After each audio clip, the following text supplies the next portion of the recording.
रुको, कहाँ जा रही हो? और ये पेट में क्या छुपा रखा है? शायद तुम्हें नजर नहीं आ रहा, मैं एक प्रेग्नेंट लेडी हूँ। प्रेग्नेंट हो तो हॉस्पिटल जाओ। यहाँ क्या करने आई हो? पता नहीं है वर्किंग ऑफिस है। हाँ मुझे पता है कि एक वर्किंग ऑफिस है और इस ऑफिस के बॉस की बीवी हूँ मैं। क्या बॉस की बीवी? अरे जैसी तुम्हारी शक्ल है ना, तुम बॉस की नौकरानी भी नहीं हो सकती। चलो निकलो यहाँ से। अरे मैं सच कह रही हूँ, इस ऑफिस के बॉस की बीवी हूँ मैं, चांद की वाइफ हूँ मैं। तुम्हारी हिम्मत कैसे हुई अपने गंदे मुंह से हमारे बॉस का नाम लेने की? पानी पेट में किसका बच्चा लेके आ गई? तुम्हारे बॉस को अपना पति बता रही है। वॉचमैन, क्या हो रहा है यहाँ पर? और कौन है ये? अरे देखो ना मैडम, पता नहीं अपने पेट में किसका बच्चा लेके आ गई और हमारे बॉस को अपना पति बता रही है। तुम्हें एक बात बताऊं, तुमसे अच्छे कपड़े ना हमारे घर के मेड्स डालते हैं। तुम्हें देख के लगता नहीं है कि तुम बॉस की वाइफ हो। ये फालतू की बकवास ना कहीं और जाके करना। वॉचमैन, निकालो इसे बाहर। देखिए, आप दोनों को ना कोई गलत फहमी हुई है। मैं सच कह रही हूँ, मैं चांद की वाइफ हूँ और ये बच्चा। अच्छा, तो तुम ये कहना चाहती हो जो तुम्हारे पेट में ये बच्चा है ये हमारे बॉस का है? हाँ, तुम जैसी ना यहाँ डेली 10 लड़कियां आती है जो बॉस को अपना हस्बैंड बताती हैं। और कई बार तो अपना बच्चा साथ में लेके आती है। बताओ अब। लगता है तुम दोनों ऐसे नहीं मानोगे। मैं अभी चांद को कॉल करके यहाँ बुलाती हूँ।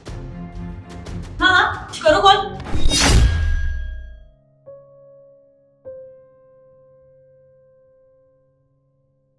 क्या हुआ, कॉल नहीं लग रहा? वो मेरा फोन स्विच ऑफ हो गया है। हाँ हाँ, फोन तो स्विच ऑफ होगा ही, क्योंकि झूठ जो तुम बोल रही हो। वॉचमैन, इसे धक्के मार के यहाँ से निकालो।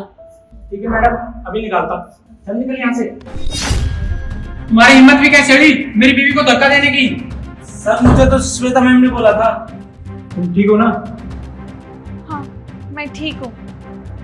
श्वेता, तुम्हारी हिम्मत भी कैसे हुई मेरी बीवी को धक्का दिलवाने की? सर, ये सच में आपकी वाइफ है? अब क्या मैं तुम्हें शादी की एल्बम दिखाऊं जब यकीन होगा तुम्हें?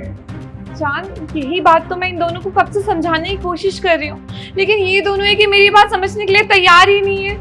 फिर बिना समझे बोले जा रहे हैं और चुप होने का नाम ही नहीं ले रहे। अब तुम दोनों को विश्वास हो गया ना कि मैं चांद की वाइफ हूँ? इतनी देर से बोल रही थी तो तुम्हें समझ में नहीं आ रहा था ना?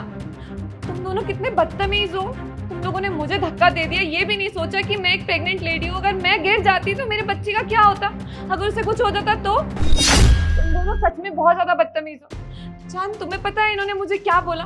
इन्होंने मेरा हुलिया देख के मुझे कहने लगे कि मैं एक काम वाली से भी गई गुजरी हूँ, यहाँ पे काम करने के लायक नहीं हूँ और अपने आप को तुम्हारी बीवी बता रही हूँ। और तो और इन्होंने मुझे ऑफिस के अंदर तक घुसने नहीं दिया। सर, मैडम ने ये नॉर्मल से कपड़े डाले हुए थे तो मुझे लगा ये आपकी वाइफ नहीं है। अच्छा, तो मेरी हुलियों को देख के तुमने जज कर लिया मुझे समझने लगे कि मैं एक काम वाली हूँ। अच्छा, तुम लोग की इन्फॉर्मेशन के लिए मैं बता दूं कि मुझे ना ढीले ढाले और सिंपल कपड़े पहनना पसंद है।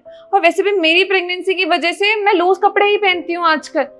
लेकिन इसका मतलब ये नहीं है कि तुम सामने वालों को जज कर लो। अगर तुम लोगों के हिसाब से ढीले ढाले कपड़े पहनना, लूज कपड़े पहनना या सूट सलवार पहनना लो स्टैंडर्ड को दर्शाता है, तो तुम लोगों ने तो अच्छे कपड़े पहने। तुम लोग तो बहुत हाई स्टैंडर्ड के लोग हो, लेकिन तुम्हें तमीज नाम की तो बिल्कुल भी चीज नहीं है। अच्छे खासे पढ़े लिखे होने के बावजूद इतनी सी भी तमीज नहीं है कि किसी से कैसे बात की जाती है। और तुम्हारी इन्फॉर्मेशन के लिए बता दूं, I am a well educated person और मैंने MBA कर रखी है, but still I don't want to show off with you. तुम लोगों की तरह बदतमीजी करनी नहीं आती है मुझे। मेरे अंदर एथिक्स एंड वैल्यूज है कि किसी से कैसे बात की जाती है। लेकिन मैं ये सब कुछ तुम लोग के सामने बोल ही क्यों रही हूँ? तुम लोग तो पढ़े लिखे बेवकूफ हो जिसे बिल्कुल भी तमीज नहीं है कि इसके सामने कैसे बिहेव करना चाहिए। और तुम दोनों की क्या औकात है तो तुम मेरी बीवी की औकात के बारे में बात कर रहे थे? और तो और चांद, पता है इन्होंने क्या बोला कि रोज यहाँ पर 10 औरतें आती है अपना पेट फुलाकर, और कभी कभी तो अपना बच्चा साथ लेकर आती है और ये कहती है कि इस ऑफिस का बॉस उनका पति है। क्या? ये क्या बकवास कर रहे थे तुम दोनों? सॉरी सर, वो सब तो हम बस मैडम को भगाने के लिए बोल रहे थे। ऐसे बदनामी करके? अरे तुम लोगों को जरा सी भी शर्म नहीं आई क्या? वो प्रेग्नेंट हो रहा था, उसे कुछ हो जाता, मेरे बच्चे को कुछ हो जाता तो उसकी जिम्मेदारी कौन लेता? तुम लेते? तुम दोनों को ना मैं आज ही जॉब से निकालता हूँ। I am really sorry sir, please हमें माफ कर दीजिए। हम इतने टाइम से आपके पास काम कर रहे हैं, हमने आज तक कोई गलती नहीं की है, तो हम आगे भी नहीं करेंगे। हम ध्यान रखेंगे। तुम्हारी छोटी सी गलती की वजह से मेरी बीवी को या मेरे बच्चे को कुछ हो जाता तो उसका जिम्मेदार कौन होता? तुम होते जिम्मेदार। चांद, इन दोनों को माफ कर दो। मुझे लगता है इन दोनों को अपनी गलती का एहसास है।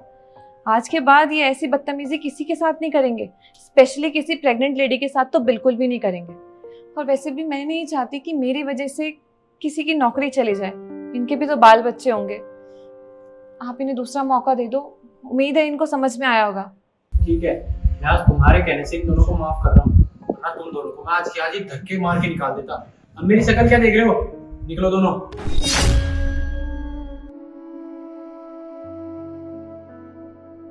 आज तुम्हारी वजह से ना मेरी भी जॉब चली जाती। तुम पहले पता नहीं कर सकते थे क्या कि वो सर की वाइफ है?